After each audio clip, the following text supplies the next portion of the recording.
Good evening ma'am. हम्म।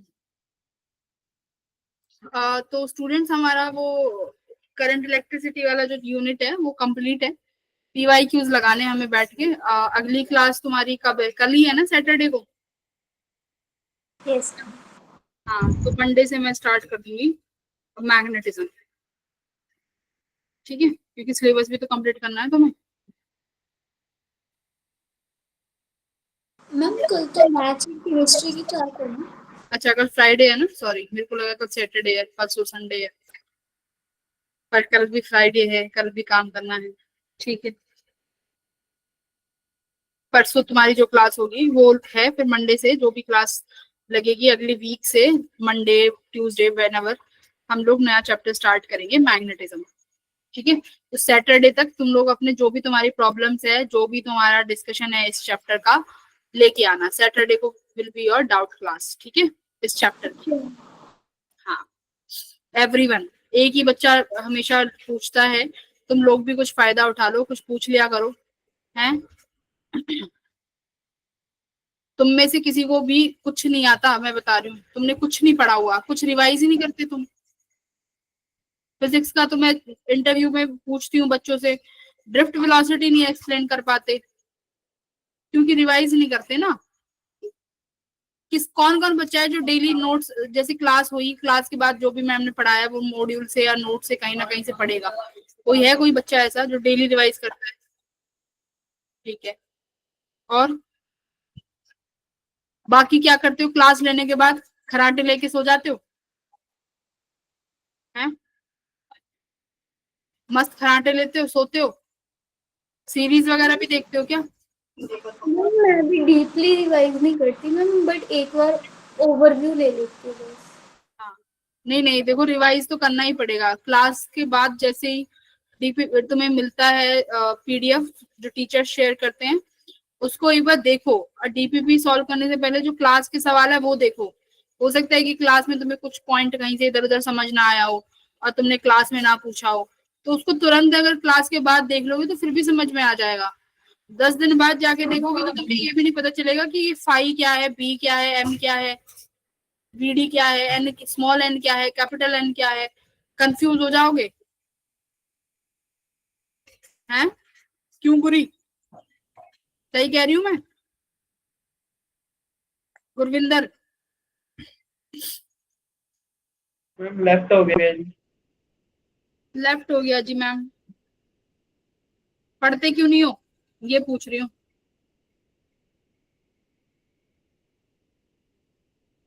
हैं? पढ़ते क्यों नहीं हो? पढ़ते हैं मैम, पर स्कूल का मैम ज्यादा होता है। आकाश, तुम स्कूल का कुछ नहीं होता, तुम स्कूल का स्कूल में निपटाओ ना। तुम लिख रहे हो आराम से बैठ के, तुम पता नहीं क्या ही कर रहे हो। एक एक दो दो घंटे बैठ के स्कूल का रिटर्न वर्क करते हो, ऐसे नहीं निकलेगा जेई बेटा। मैम हमारे स्कूल में तो रिवीजन चल रही है, आपका सिलेबस तो हो गया कंप्लीट। सिलेबस हो गया तुम्हारे स्कूल में? यस मैम, इस मंथ वाला तो हो गया मैम। मैम ने रे ऑप्टिक स्टार्ट कर दिए थे, वो फिर मैम ने बीच में रोक दिया कि ज़्यादा ही आगे चले गए, हम थोड़ा रिवाइज कर लेते हैं। भाई आपकी मैम को सैल्यूट है, उन्होंने इतनी जल्दी रे ऑप्टिक्स तक पहुंचा दिया। हम भी आ जाएंगे कुछ समय बाद। जो दूसरे बैचेस हैं जो अप्रैल से शुरू हुए हैं, उनका ईएमआई खत्म हो गया, अगले हफ्ते ऑल्टरनेटिंग करंट है। और अल्टरनेटिंग करंट के बाद फिर तुम्हारा ज्योमेट्रिकल ऑप्टिक्स ही है, वही करेंगे।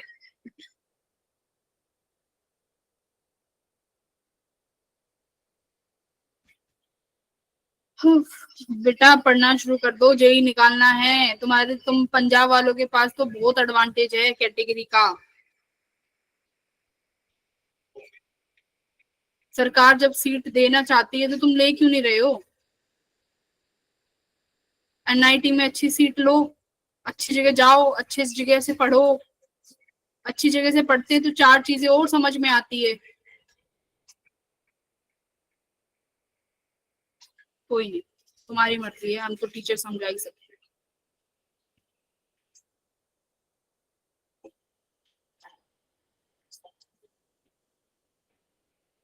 आधे से ज्यादा बच्चे तो कभी ज्वाइन ही नहीं किया है।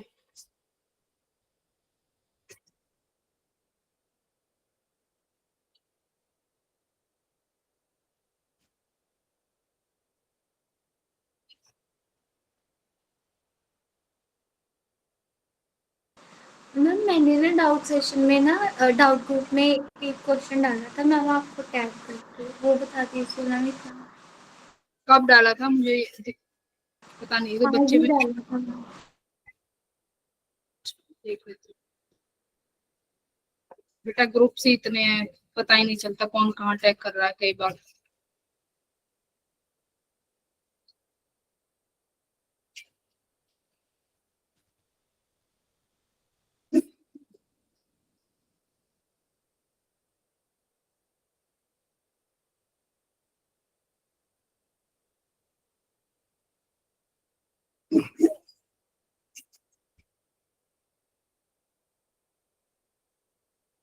मैम इसका ना मेरा आंसर तो 2 आ रहा था मैम, मैंने गूगल पे चेक किया वहाँ पे 15 आ रहा है मैम, ग्रुप में किसी ने सोल्यूशन भेजा उसका आंसर 12 आ रहा है। नहीं करना है, ये तो क्लास में कराया हुआ है सवाल। मैम इसमें एक्स फाइंड करना है ना। इसमें जो ऊपर वाला रेजिस्टेंस है वो हट जाए किसके बीच में, पहले तो ये देख लेते हैं। मैम ए और मेरा बी, आंसर 2 आ रहा है, जिसने सेंड किया उसका 12 आ रहा है, गूगल पे चेक जिसने किया वहाँ भेजा पे है, रुको, 15 है। जिसने भेजा है a resistance R, a wire of resistance R is bent into a triangle pyramid as shown. Each segment having same length. हर किसी के पास 1 2 3 4 5 6, तो रेजिस्टेंस R/6 हो जाएगा। सही बनाया है ये, R/6 R/6 R/6, ये हट जाएगा तो ये R/3 R/3, ये सही भेजा है। ये किसने भेजा है सॉल्व करके? के जिसने भेजा है ठीक भेजा है। पर एक सेकंड रुको, R/3 R/3, ये R/6, R/3 का R/6 हो जाएगा, R/6 का R/12 हो जाएगा। ठीक है, सही है आंसर। तो ये गलत है क्या इसका आंसर? मैम एंड मैंने ना गूगल पे चेक किया था ये क्वेश्चन डाल के, वहाँ पे आंसर 15 बता रहे हैं। मैंने तुम्हें जो भेजा है उसमें आंसर की भी तो होगी, उसमें क्या है? गूगल पे तो खैर गलत ही होता है। मैम ये न्यूमेरिकल है ना, तो उसमें आंसर नहीं दिया हुआ न्यूमेरिकल का। एन की वैल्यू नहीं है? 1 2 3, इसमें हमारे पास 1 2 3 4 5 6, 6 ही तो टर्मिनल्स हैं। तो 6, अगर सबको टोटल रेजिस्टेंस वायर का आर है, ट्राइंगल पिरामिड, तो रेजिस्टेंस कितना बटेगा? 6 पार्ट्स में इतना ही तो बटेगा, R/6 आ गया।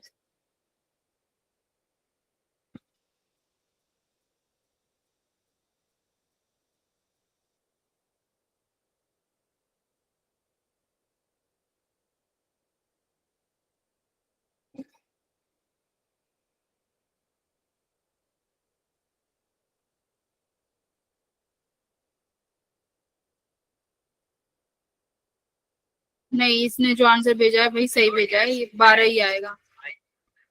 ठीक है, सही है ये। अमर, अमर, अमन, सही है ये। ठीक है, ओके मैम।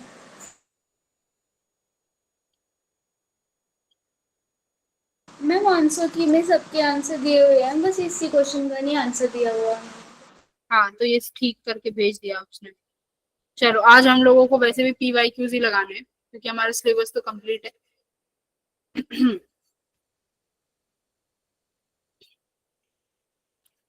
हाँ,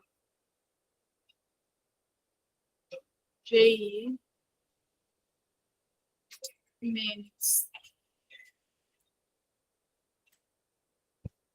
मैम जो ये वाला क्वेश्चन था ये मिरर सिमेट्री से नहीं होना था, क्योंकि मैम सिमेट्री बन रही थी अलॉन्ग। नहीं, कोई सिमेट्री से नहीं है, ये क्लास में कराया हुआ क्वेश्चन है। एक भी पोटेंशियल सरफेस बन जाएगा, ऊपर वाला रेजिस्टेंस हट जाएगा।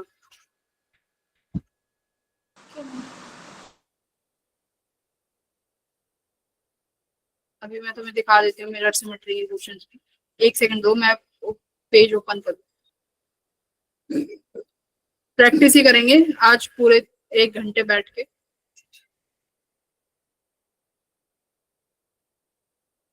सब बच्चों का आंसर आना चाहिए, एक ही बच्चा बोलता रहता है। हरलीन नहीं आई आज।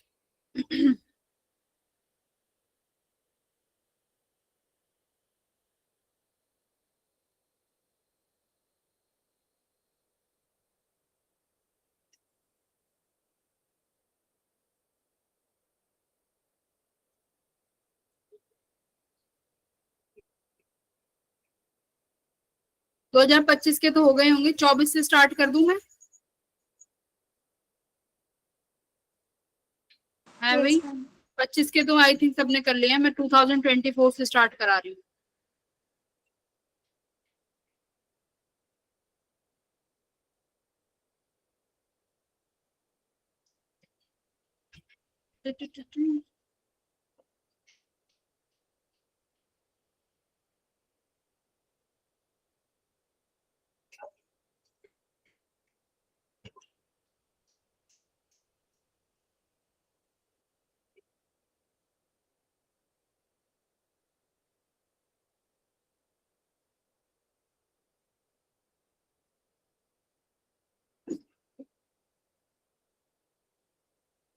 ठीक है भाई, चलिए start doing question number 1।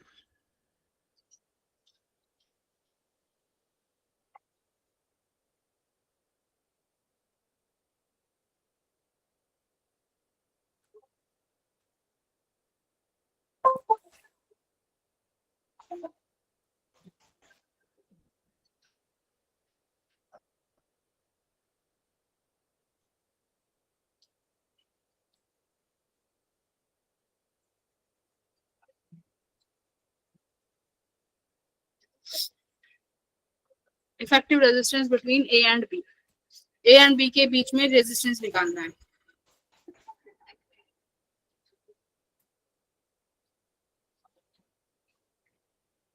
Green mic, हाँ जी, आ गया। हम्म, देखो ये आर बाय आर, ये बीच वाला तो रिमूव कर सकते हो, ठीक है। तो ये सर्किट कैसे बन जाएगा? ये बीटस्टोन ब्रिज से ये वाली लाइन जो है ये हट जाएगी, तो क्या बचेगा? ये सर्किट बनेगा, यहाँ पर ऊपर ऊपर आर और आर सीरीज में 2R, ठीक है। ये वाले आर और आर सीरीज में 2R, लास्ट वाले ये आर आर सीरीज में 2R, करेक्ट। बन गया ऐसे। यहाँ पर एक रेजिस्टेंस है कितना? R, यहाँ पर भी है एक R, ये पॉइंट भी। देखो 2R 2R 2R पैरेलल में कितना आ गया? 2R/3। Yes, ma'am. तो ये R 2R/3 इंटू R। याद रखना जब भी हमारा बीटस्टोन ब्रिज बनता है तो जो ये वाला है ना, ये वाली ब्रांच हटती है, जो ये हॉरिजॉन्टल वाली है इसे मत हटा देना, ठीक है। ये वाली जो ब्रांच है ये नहीं हटती, याद रखना। Ma'am, option A, 8R/3. हाँ, R plus R 2R, 2R plus 2R/3 कितना हो जाएगा भाई? 4R प्लस 2, 3 2 जा, अरे 3 2 जा 6 प्लस 2 8R/3, ऑप्शन 1, ठीक है। ये ऑप्शन तो देख लो कितना 2024 का इजी लेवल का क्वेश्चन है। मतलब ये सवाल आधे से ज्यादा बच्चों, मतलब आधा क्या, सब बच्चों से बनना चाहिए। ये इजी लेवल का सवाल है, क्योंकि ये वाली ब्रांच कट जाएगी, पता है ना, बस ये वाली ब्रांच, ये वाली रहेगी, ये वाले आर रहेंगे।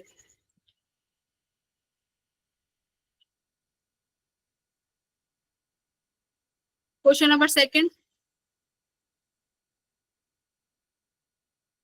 क्या कह रहा है? To determine the resistance R of a wire circuit is designed below. The VI characteristics of this circuit is plotted for the voltmeter and ammeter readings as shown in the figure. The value of R. R की value पूछी है, तुम्हें corresponding voltage के resistance current दिया हुआ है, तो ये तुम्हें 10 किलो ओम है, ये E है, तो ये वोल्टमीटर की reading. Determine the resistance of a wire. A circuit is designed. The VI characteristics of this for this circuit is plotted for the voltmeter and the ammeter readings. देखो तुम्हें voltmeter की और ammeter की reading दी हुई है कि जब तुम्हारा करंट 2 था तो वोल्टेज कितनी है? 4, ठीक है। तो वोल्टेज था तो करंट 4 था, तो मान लो इस सर्किट में अगर 4 एम्पियर का करंट है, ठीक है, और यहाँ पर वोल्टेज कितना दिखा रहा है, 4 वोल्ट है ना, वोल्ट मीटर के पास 4 वोल्ट की वोल्टेज है। तो बेटा तुम्हारा जो ये वाला जो 10 किलो ओम है ए बी, इसके अक्रॉस भी कितनी वोल्टेज होगी, 4 वोल्ट की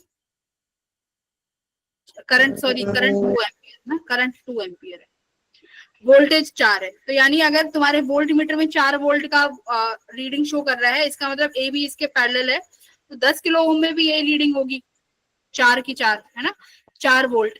अब ये करंट देखो करंट कैसे बटेगा, यहाँ पर पहुंचा होगा तो करंट डिस्ट्रीब्यूट होगा, राइट, करंट डिस्ट्रीब्यूट होगा। अच्छा मिली एम्पियर वोल्टेज यहाँ, करंट यहाँ पर है ना मिली एम्पियर, तो यहाँ पर 2 एम्पियर आएगा। आई डोंट नो कि यहाँ से कितना निकला है, सॉरी ये दिखाया है मिली, इसने एमीटर ने कितना रीड किया है, तो एमीटर ने कितना रीड किया है भाई 2, तो यानी यहाँ पर 2 आया है, पर अच्छा यहाँ से टोटल निकलेगा वो सारा ही यहाँ से आएगा ना, इतना यहाँ से जाएगा सारा यहीं से आएगा, हाँ ठीक है, ये यहाँ से ही 2 निकला है, यहाँ से ही 2 एम्पियर करंट गया है। अब ये 2 एम्पियर करंट डिस्ट्रीब्यूट होगा, कुछ I1 यहाँ जाएगा, कुछ I2 यहाँ जाएगा, ठीक है, ऊपर कुछ I3 यहाँ, कुछ I3 यहाँ जा रहा होगा। लेकिन हमें पता है IV ग्राफ, IV कर्व क्या देता है, देखो V equals to I R है, V अपॉन I देता है R, लेकिन I अपॉन, हाँ I अपॉन V देगा तुम्हें 1/R, ठीक है, तो I अपॉन V करोगे कितना आया 2/4, तो ये कितना आया 1/2, तो R इक्विवेलेंट कितना आ रहा है, देखो 2 आ रहा है ना, R इक्विवेलेंट यहाँ से 2 आना चाहिए।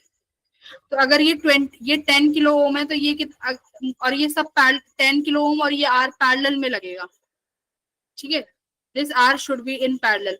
तो अगर मुझे R इक्विवेलेंट 2 है तो आप क्या लिखोगे, R equivalent equals to R1 R2 upon R1 plus R2, और R2 निकालना है ना, R इक्विवेलेंट कितना है 10 किलो ओम,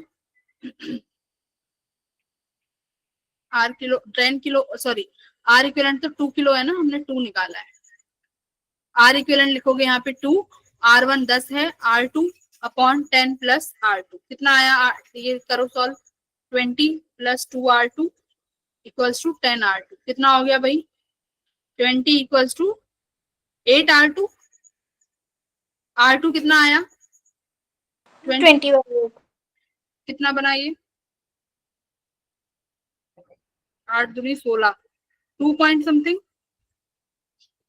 16 4 2.5 है ना, 2.5 ओम, यही आना चाहिए था क्या, एक बार आंसर देख लेते हैं इसका, आंसर नहीं है,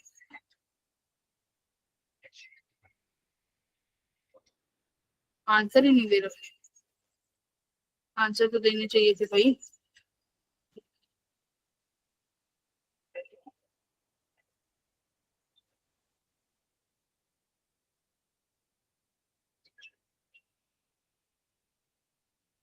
पच्चीस सौ, ठीक है 2500 किलो ओम है ना, हमारा 2.5 किलो ओम आया है, ओम में करोगे तो कितना बन जाएगा 25, 2.5 किलो, ये तुम्हारा 2.5 किलो ओम आया है ना, तो इसको किलो हटा के लिखोगे तो कितना लिखोगे 25 इंटू 10⁻³ तो 2500 आ जाएगा,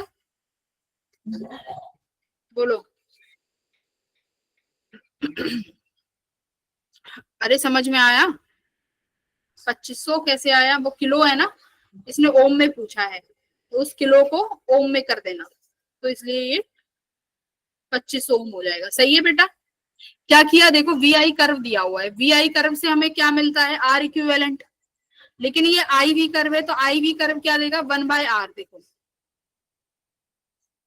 मैंने V अपॉन आई तुम्हें रेजिस्टेंस देता है, लेकिन ये कैसा कर्व है आई वी कर्व, तो आई वी कर्व क्या देगा 1/R, तुमने आई वी कर्व निकाला तो 1/2 यानी ये 1/R के बराबर है, तो इस सर्किट का आर इक्विवेलेंट कितना आना चाहिए 2 ओम आना चाहिए, सॉरी 2 किलो ओम है ना, ये आर इक्विवेलेंट है, तुम्हारे पास एक रेजिस्टेंस गिवन है 10, ये आर कितना है ये नहीं मालूम, तो आर इक्विवेलेंट कितना लिख सकते हो दोनों पैरेलल में R1 R2, आर इक्विवेलेंट 2 देखो, R1 की वैल्यू 10 है, तो यहाँ से R2 नहीं आ जाएगा क्या?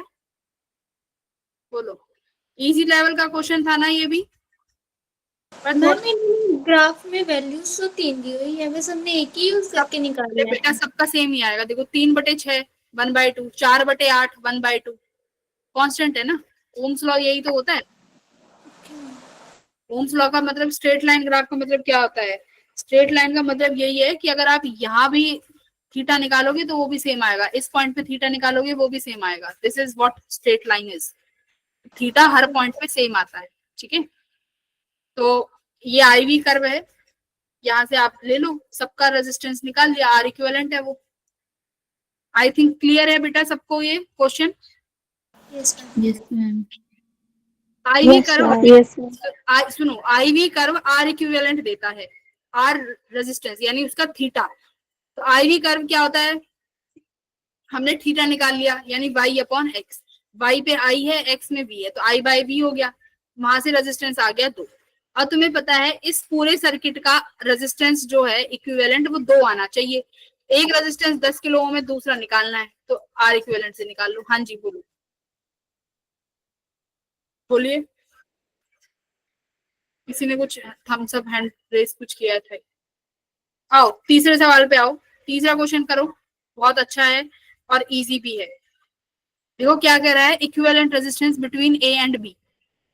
A एंड B के बीच में इक्विवेलेंट रेजिस्टेंस निकालना है। अब इन्होंने यहाँ पर जो ये साइन बनाया हुआ है, इसका मतलब ये है कि ये एक दूसरे को कट नहीं कर रही वायर्स, ठीक है।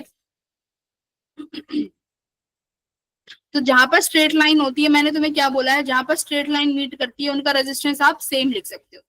सपोज इस पॉइंट का पोटेंशियल C, तो बेटा इसका भी C। इस पॉइंट का पोटेंशियल D, तो इस पॉइंट का पोटेंशियल भी D। क्लियर? Yes ma'am. अब करो। सेम पोटेंशियल पे हो गई है। ऐसे नहीं करना चाहते तो हम्म,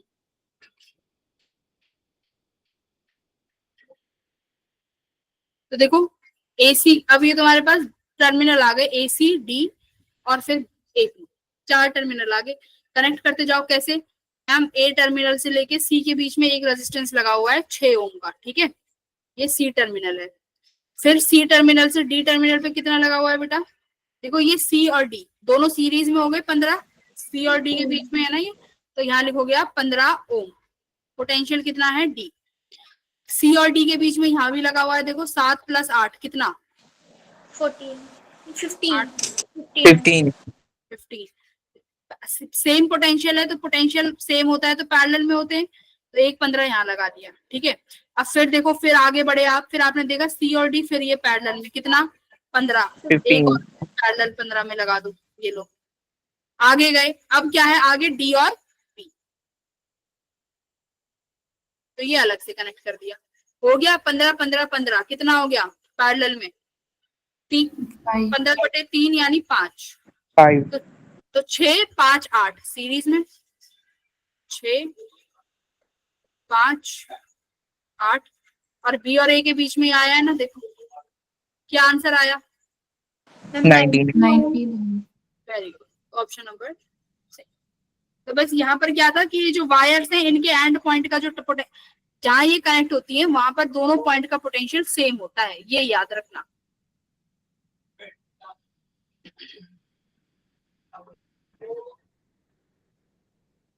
एमीटर वाले क्वेश्चन है ये, कल ही कर लिए थे, ये नहीं कर रहे, मीडियम लेवल का है ये।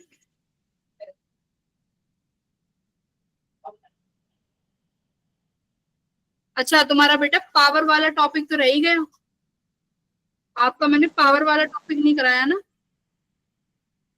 मैम सेल पोटेंशियल हाँ वो वाले भी बोलेगे। कौन सा वाला? Cell? Cell EMF potential. Cell वाला भी रहता है ना, सेल वाला रहता है, ठीक है, वो सैटरडे को फिर वही कर लेंगे सेल वाला, ठीक है। क्वेश्चन प्रैक्टिस आज कर लेते हैं। क्वेश्चन नंबर 7 करो, सेल वाला मैं अभी करा देती हूँ 9:30 बजे, आप ये करो। अच्छा ये वाला मत करो, पावर का है। ये पावर का क्वेश्चन है, ये करंट का है, ये तो आसान है। 12वां करो।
बताओ।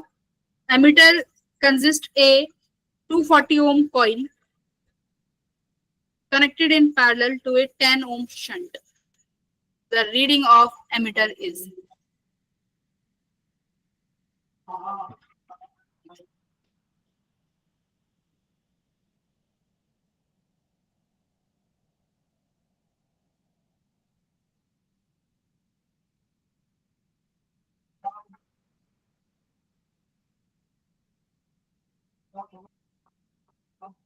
समझ में आया? एमीटर का रेजिस्टेंस निकालने को बोल रहा है ये। एमीटर का रेजिस्टेंस, एमीटर कैसे बनता है? गैल्वेनोमीटर, यहाँ लगाते हो शंट। शंट कितना दिया हुआ है? 10 ओम। ये कह रहा है शंट के पैरेलल में एक और क्या कनेक्ट कर दिया? कॉइल, जिसकी रेजिस्टेंस कितना है? 240। ठीक है। Ammeter consist of a coil in the figure an emitter consists a coil which is connected in parallel to a shunt। तो अब ये कितना बनेगा? 204 और 10 पैरेलल में। आर इक्विवेलेंट कितना आया इसका? 240 इंटू 10 अपॉन 250। एक जीरो से एक जीरो कट गया। 240 अपॉन 25 कितना बना आर इक्विवेलेंट इसका?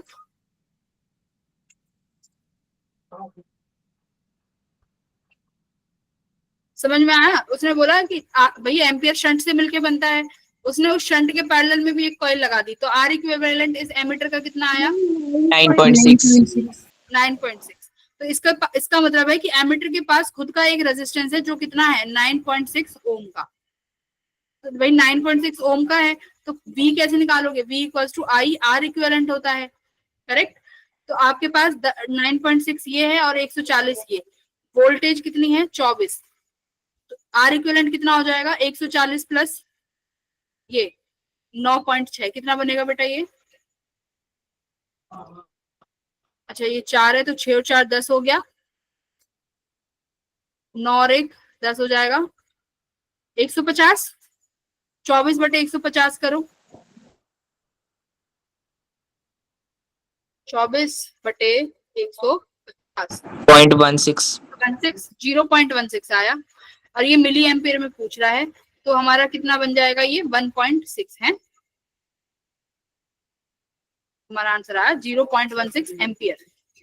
तो मैं इसको लिखूंगी तो कैसे लिखूंगी? 16 इंटू 10⁻⁻2 एम्पियर।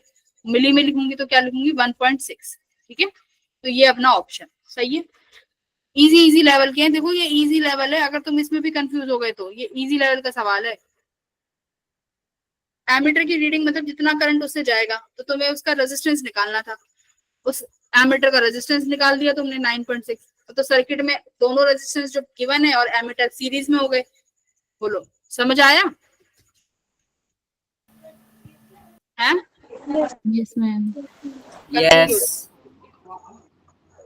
Yes, ma'am. ओम शिवाय। ठीक है, ये मीडियम लेवल वाला करो 13वां 13th question.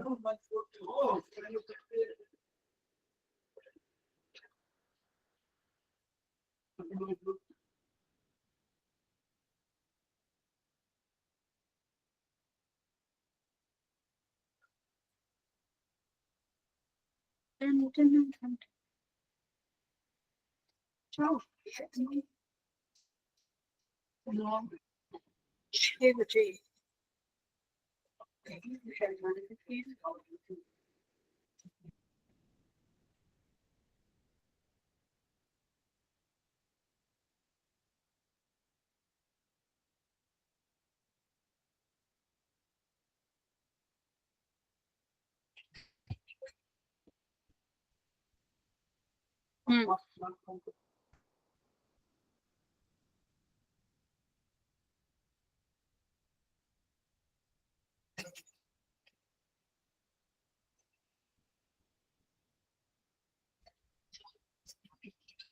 Potential difference B and D. भाई रेजिस्टेंस को सीरीज पैरेलल में कर दो। यहाँ देखो सर्किट को सॉल्व करो।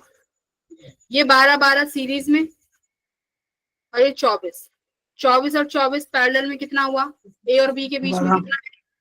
हाँ, ए और बी के बीच में आया 12। आगे बढ़ो, बी और सी के बीच में एक और एक पैरेलल में कितना आया? 0.5 1/2। आगे देखो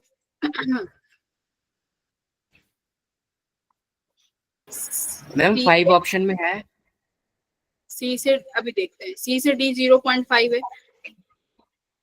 the unknown resistance x for potential 0। देखो बी और डी का 0 करना है भाई, तो सिंपल सी बात है 12 बटे यहाँ 12 ही होना चाहिए। तो एक्स क्या होना चाहिए? देखो यही तो होता है, अगर बी और डी का पोटेंशियल 0 है मतलब व्हीटस्टोन कंडीशन है R1/R2 इक्वल्स टू R3/R4, है ना। ये 12 है तो बेटा यहाँ 12 और 12 कितने बन गए? 6। तो यानी x की वैल्यू कितनी होनी चाहिए? 6 होनी चाहिए ना। 5 कैसे? देखो ये 12 पैरेलल में 6 बनेंगे। अब x को क्या करना पड़ेगा? 6 करना पड़ेगा, जब भी तो ये 6 और 6 12 बनेगा। समझ गए? तो x की वैल्यू 6 है। क्या हो रहा है तुम लोगों को?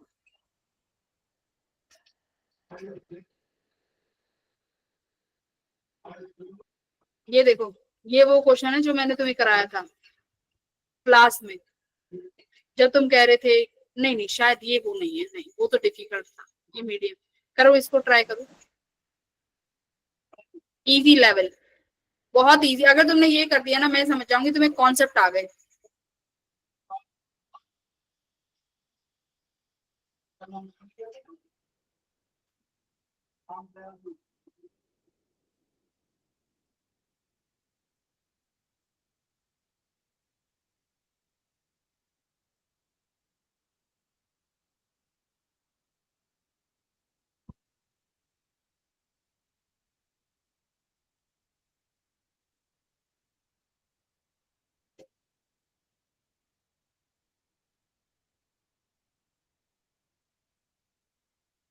ठीक है, मंडे को सैटरडे को तुम्हें सेल्स वाला ही क्वेश्चन, सेल वाला ही चैप्टर कराएंगे।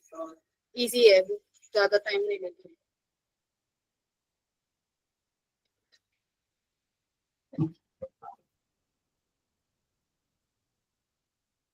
क्या निकालना है? Equivalent resistance and current.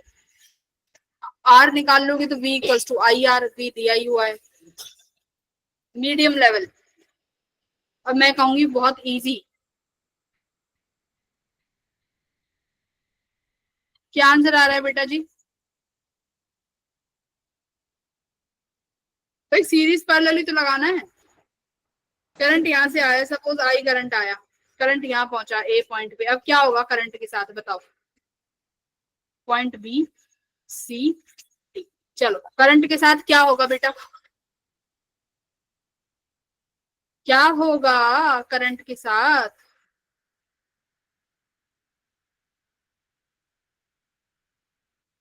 Ma'am short circuit वाला केस है ये। हाँ देखो, सारा करंट ए पे पहुंचा, ए के पास रास्ता है बी पे चला जाऊं और ए के पास रास्ता है डी पे चला जाऊं करंट के पास। पर करंट कहाँ जाएगा? ये तो शॉर्ट सर्किट पाथ है ना, तो सारा करंट ए से बी जाएगा, R2 पे जाएगा ही नहीं। अब सारा करंट बी पे पहुंचा, टोटल आई करंट बी पे पहुंचा। अब रास्ते दो हैं, या तो R4 से या R3 से, तो दोनों से जाएगा, R3 से भी और R4 से भी, होते हुए यहाँ चला गया। तो बस आप इसको हटा दो, R2 को हटा दो, R3 और R4 पैरेलल में हो गए। कितना दिया है भाई? R3 R4 4 और 8, 4 8 पैरेलल में कितना बनेगा? 2 8 32। यस,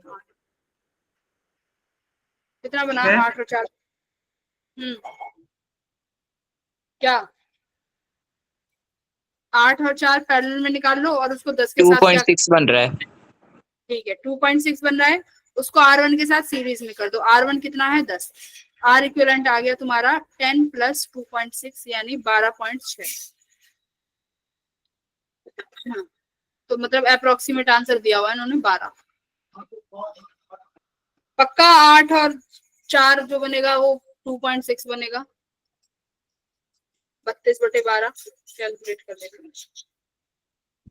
32 डिवाइडेड बाय, एस्टिमेट ले तो 13 आएगा जी। हाँ 2.6 ही आ रहा है। करंट कितना आ रहा है फिर भाई? 24 ये करो। हाँ 12.6 को 13 बन जाएगा। तो 12 1 एम्पियर, राइट। ऑप्शन नंबर 2 ये करना है।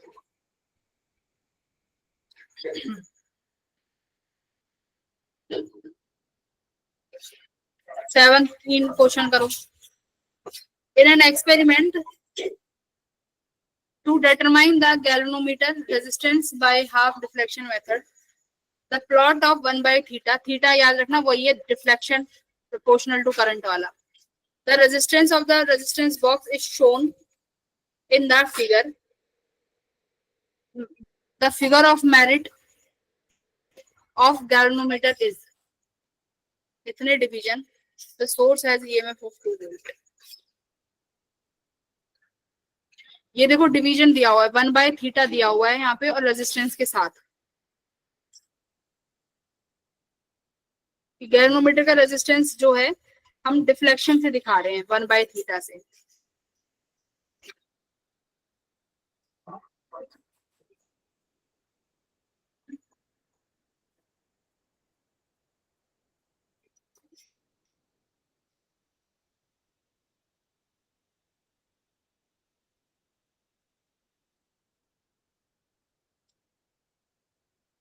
अब देखो अगर तुम्हें समझ में ना आए फिगर ऑफ मेरिट क्या है, हो सकता है ना फिगर ऑफ मेरिट ना समझ में आए क्या है, पर ये तो समझ में आ रहा है कि ये पूछ क्या रहा है, करंट पर डिवीजन, एम्पियर अपॉन डिवीजन, है ना, एम्पियर करंट पर डिवीजन। तो ये करंट पर डिवीजन यानी थीटा पूछ रहा है, ठीक है।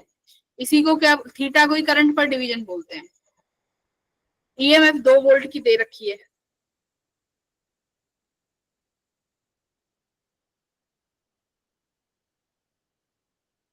मीडियम लेवल का क्वेश्चन है। गैल्वेनोमीटर से तो भर भर के सवाल आते हैं, galvanometer, ammeter.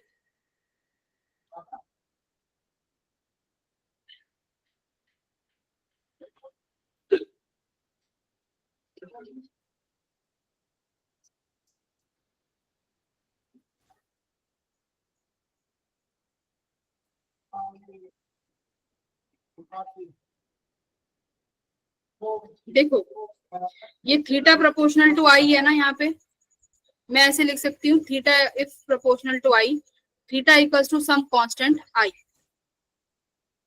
Theta equals to some constant equals to I. तो आई किसके बराबर हो जाएगा? थीटा बाय के। और देखो मुझे 1 बाय थीटा दे रखा है यहाँ पे, तो के बाय थीटा यानी 1 by theta equals to I. 1 by theta जो है किसके बराबर है? 1 बाय थीटा हमारे आई के बराबर है, प्रोपोर्शनल है। अगर मैं लिखूं 1 by theta is proportional to what, no no no, क्या किया मैंने, तो ये 1 बाय आई होना चाहिए था ना, एक सेकेंड, ये भी 1 बाय आई होना चाहिए था, ठीक है। यानी 1 बाय थीटा हमें दिया हुआ है 1 by I upon R, 1 by I R. अगर आप थीटा निकालोगे तो 1 बाय आई आर क्या होगा? 1 बाय बी की वैल्यू होगी।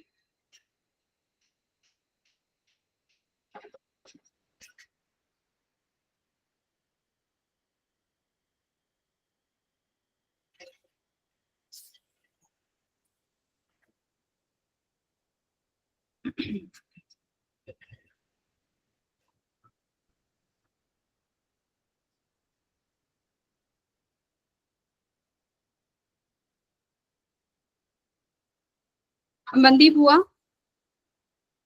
आकाश, नो मैम। नहीं मैम।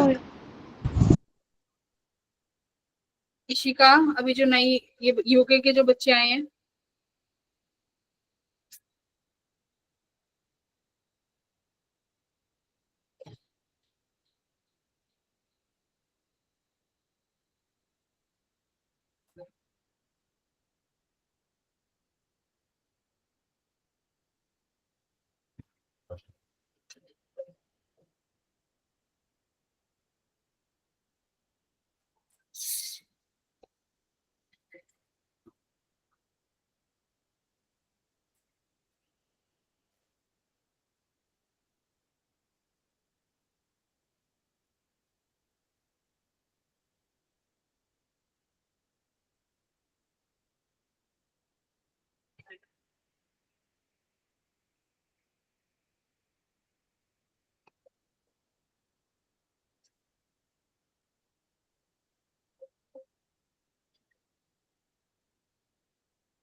निकालो भाई। करंट पर डिवीजन ही तो निकालना है, सारी चीजें थीटा इक्वल्स टू के आई सब तो लिख के दे दिया।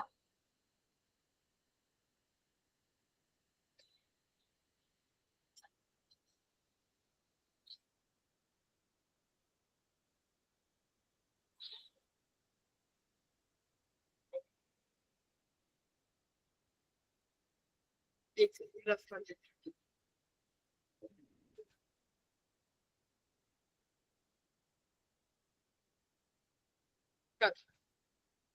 देखो मैंने तुम्हें बताया थीटा इक्वल्स टू के आई।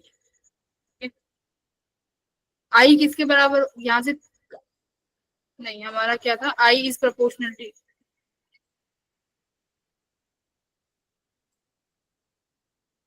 आई इज प्रोपोर्शनल टू थीटा था। आई इक्वल्स टू किसके बराबर बनेगा, के थीटा। के क्या था हमारा, कांस्टेंट। के इज कांस्टेंट। करंट किसके बराबर होता है, voltage upon total resistance. Voltage कितनी दे रखी है, तो टोटल रेजिस्टेंस किसका किसका होगा, एक तो गैल्वेनोमीटर का रेजिस्टेंस होगा, और मान लेते हैं कि कोई एक और एक्सटर्नल रेजिस्टेंस बाहर यहाँ पे है, तो कितना हो जाएगा, रेजिस्टेंस बॉक्स का रेजिस्टेंस है, the resistance of the resistance box, वो भी वहां पर कनेक्ट है गैल्वेनोमीटर के पास, तो G plus R equals to K theta. ठीक है, यहाँ से आंसर आया। 1/थीटा निकालो, क्योंकि 1/थीटा का हमें ग्राफ दिया हुआ है रेजिस्टेंस के साथ, तो इजी हो जाएगा हमें। इसको थोड़ा सेग्रीगेट करो, 1/थीटा किसके बराबर आता है, थीटा यहाँ ले आओ, 2/थीटा यहाँ लेके आओगे, तो ये क्या हो जाएगा, के साथ जाएगा G प्लस आर, 1/r करना है तो 2 यहाँ आ जाएगा। ठीक है, ये हमारा 1/थीटा आया। अब क्या हमें 1/थीटा दिया हुआ है, किसके बराबर है 1/थीटा, स्लोप देखो, मैम 4 के 1/थीटा और रेजिस्टेंस के हमें स्लोप दिया हुआ है। ठीक है, तो इनका स्लोप हमें क्या देगा,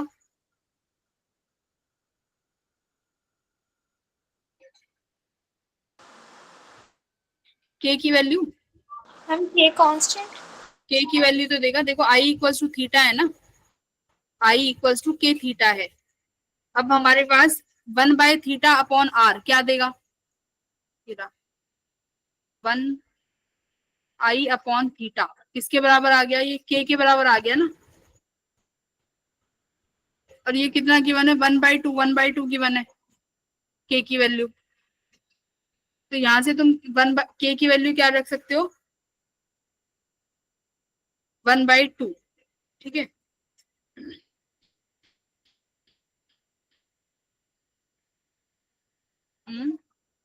रेजिस्टेंस गिवन है हमें, हाँ रेजिस्टेंस भी गिवन है 2, और उस 2 के कॉरेस्पॉन्डिंग 1/थीटा कितना दिया हुआ है, 1, तो रेजिस्टेंस 2 के कॉरेस्पॉन्डिंग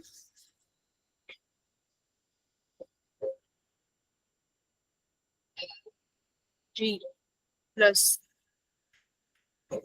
गैल्वेनोमीटर का तो रेजिस्टेंस नहीं है ना फिर हमारे पास, I equals to K theta, के मैंने निकाल लिया यहाँ से 2 equals to K theta. Theta यहाँ से मैं निकाल सकती हूँ, अगर हम के भी निकाल लें आई अपॉन थीटा बनेगा डिवीजन इनवर्स, करंट पर डिवीजन दिया हुआ है, यानी 1/थीटा यानी 1/के दिया हुआ,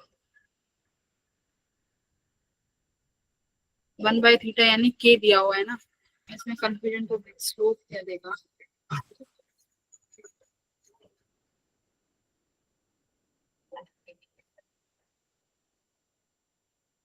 इसको एक बार अभी इसको एक बार देखना पड़ेगा है ना मुझे, इस वाले क्वेश्चन को 1/थीटा और इसका ग्राफ देगा क्या 1/थीटा।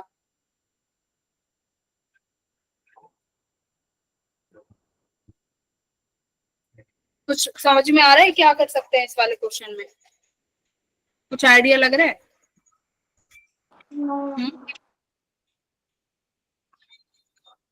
सारा कहानी इसकी स्लोप पे है कि इसका स्लोप क्या देगा, स्लोप से ही आंसर आएगा, बिना स्लोप के तो हम नहीं कर सकते।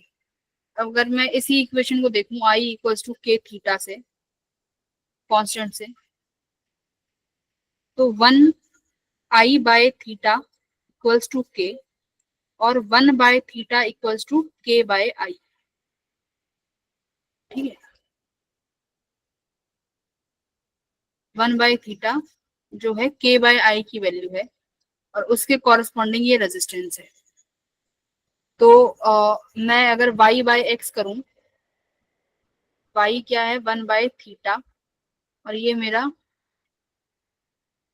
1/थीटा इंटू आर, तो k/i into R, I R voltage होगा तो ये मुझे k/v की वैल्यू देगा क्या, k/v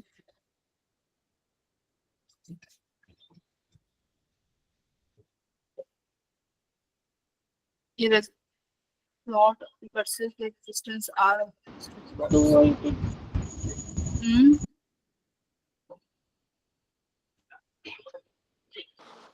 मैम हम पीवाई क्यूज ना संडे को ही करते हैं, हम अच्छे से रिवाइज करके आएंगे। नहीं ये वाला क्वेश्चन एक बार देखना पड़ेगा, इसको रहने देते हैं ठीक है भाई। 17 क्वेश्चन को स्टार मार्क कर लो, we will discuss it after today, आज के बाद कभी भी डिस्कस कर लेंगे, आज मुझे थोड़ा खुद कंफ्यूजन हो रहा है इस क्वेश्चन में, छोड़ दो इसको। 19 कर लो। नहीं नहीं कब, क्या फॉर्मूले तो पढ़ रखे होंगे ना तुमने, कि फॉर्मूले भी तुम्हारे सर के ऊपर से हैं फॉर्मूले रेगुलर तो क्लास। हाँ 17 क्वेश्चन को बेटा रहने दो, ये मेरे को ही कंफ्यूज कर दिया इस क्वेश्चन ने, तो दूसरा ट्राई कर लेते हैं।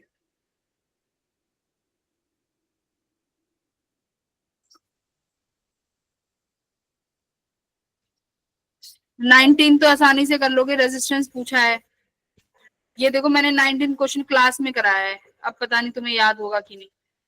जब हमने स्टार्टिंग में ड्रिफ्ट वेलोसिटी करी थी तब मैंने तुम्हें रिलेशंस कराए थे, मास रेडियस डेंसिटी लेंथ इनके, तो ये क्वेश्चन वहां से है, तो ये क्वेश्चन आप एक बार घर से खुद करोगे ठीक है। आगे बढ़ते हैं, जो क्वेश्चन मैंने नहीं कराए हम वो क्वेश्चंस करेंगे, जो कर रखे हैं उन्हें दोबारा करके कोई फायदा ही नहीं। मैम जी ਤੁਸੀਂ नया टॉपिक नहीं कराना सी। अरे जो करा दिया कराऊंगी ना, एक पावर बचा हुआ है ना और एक सेल बचा हुआ है ठीक है, तो अभी हम सेल पढ़ लें फिर। हाँ जी ma'am. Yes ma'am. PYQs क्यों नहीं करने तुम्हें, पढ़ने का मन नहीं करता? नहीं है? मैम कर तो रहा है, लेकिन अभी ना मैम इनमें कंफ्यूजन सी हो रही है, मैम अच्छे से फिर रिवाइज करके आएंगे, एक बार फिर हो जाएंगे। रिवाइज ही तो करवा रही हूँ मैं, ये हम रिवीजन ही तो कर रहे हैं, तो मैं ऐसा क्यों लग रहा है कि मैं तुम्हें रिवाइज नहीं करा रही हूँ। टीचर्स के साथ भी रिवीजन होती है, मैं तुम्हें पीवाई क्यों करा रही हूँ, तो ये रिवीजन ही तो है, मैं कोई तुम्हारा टेस्ट थोड़ी ले रही हूँ कि तुम मुझे सॉल्व ही करके दो। ये देखो उसने कितनी कॉपीज बना दी, देखो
लैपटॉप और हैंग करा दिया तुम लोगों ने।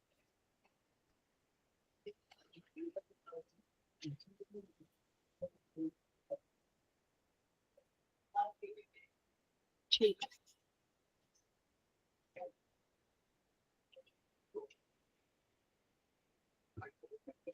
फिर सेल स्टार्ट करते हैं। देखो सेल,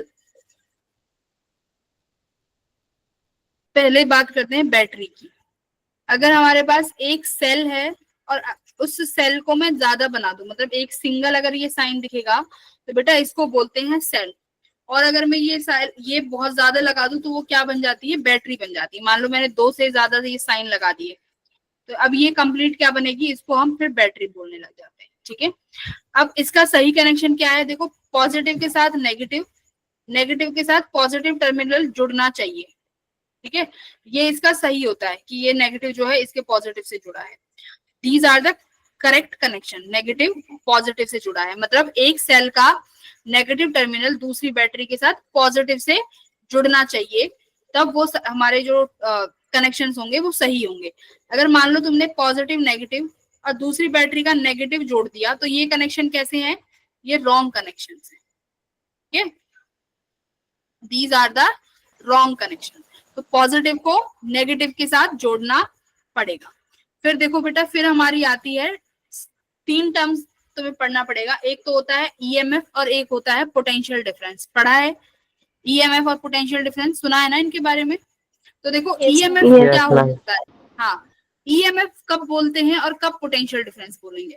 मान लो ईएमएफ वो पोटेंशियल डिफरेंस है जब सर्किट में करंट की वैल्यू कितनी हो, 0 हो। सर्किट में करंट की वैल्यू कितनी हो, 0। जैसे मान लो तुम मार्केट से लेके आए एक सेल, जिस सेल पे लिखा हुआ है 5 वोल्ट, उस सेल पे क्या लिखा हुआ है, 5 वोल्ट का सेल है। लेकिन जब उस सेल को तुम किसी कनेक्शन में लगाते हो तो क्या वो 5 वोल्ट की बैटरी, क्या वो 5 वोल्ट तुम्हें दे पाता है? नहीं। क्यों? क्योंकि उस सेल का खुद का रेजिस्टेंस होता है। अभी तुमने देखा था ना वोल्ट मीटर में कि उस बैटरी का या वोल्ट मीटर का खुद का इंटरनल रेजिस्टेंस होगा। तो क्या बेटा वो कुछ ना कुछ रेजिस्टेंस खा जाएगा सेल? Yes ma'am. पोटेंशियल, हाँ वो सेल कुछ पोटेंशियल खा जाएगा जैसे ही करंट फ्लो होगा। हाँ, तो इसीलिए ईएमएफ क्या है, मैक्सिमम पोटेंशियल है, मैक्सिमम वोल्टेज है किसी 2 पॉइंट्स के बीच में, और वो कब मिलती है, जब सर्किट में करंट ना हो। ठीक है, जैसे ही करंट फ्लो होने लगेगा क्या हो जाएगा, इस रेजिस्टेंस के अक्रॉस क्या हो जाएगी, वोल्टेज का ड्रॉप हो जाएगा। कितना ड्रॉप होगा बताओ, V माइनस IR, यही तो बोलोगे। इस रेजिस्टेंस के अक्रॉस कितना पोटेंशियल ड्रॉप हुआ मैम, IR पोटेंशियल ड्रॉप हो गया, यही बोलोगे? यस बताओ। मैं आपसे कहती हूँ कि बेटा यहाँ पर एक रेजिस्टेंस लग रहा है, बताओ अभी हमने केवीएल में भी सीखा है कि रेजिस्टेंस के अक्रॉस पोटेंशियल कैसे लिखते हो, पोटेंशियल कैसे लिखते हो, IR ही लिखोगे ना। तो इसका मतलब ये रेजिस्टेंस क्या कर गया, इतना पोटेंशियल खा गया। तो ए और बी के अक्रॉस पोटेंशियल डिफरेंस क्या होगा, फिर बताओ, ए और बी के अक्रॉस पोटेंशियल डिफरेंस क्या होगा? ईएमएफ V माइनस माइनस, नहीं ईएमएफ, ई है ना, तो ई माइनस आई आर, ये क्या होगा आपका potential across A and B. ठीक है, तो मैक्सिमम अगर आई की वैल्यू 0 रख दूं तो ईएमएफ किसके बराबर हो जाएगी, इन दोनों पोटेंशियल के बराबर, ए बी के बराबर। देखो इफ आई इक्वल्स टू 0 तो ईएमएफ ही क्या बन जाएगा, ये पोटेंशियल डिफरेंस। समझ गए, ईएमएफ ही क्या बन जाएगा, पोटेंशियल डिफरेंस बन जाएगा। Got it. इंटरनल रेजिस्टेंस क्या होता है, इंटरनल रेजिस्टेंस क्या होता है कि कोई भी जो सेल होता है ना, जो भी तुम बैटरी लेके आते हो मार्केट से, वो आइडियल नहीं होती। आइडियल का मतलब क्या है, उनका खुद के पास क्या होता है, उनका खुद का एक रेजिस्टेंस होता है, right. They have their internal resistance. ये इंटरनल रेजिस्टेंस ऑफ सेल किस किस के ऊपर डिपेंड करता है, सवाल भी आ जाता है कि resistance of cell depend on, बताओ,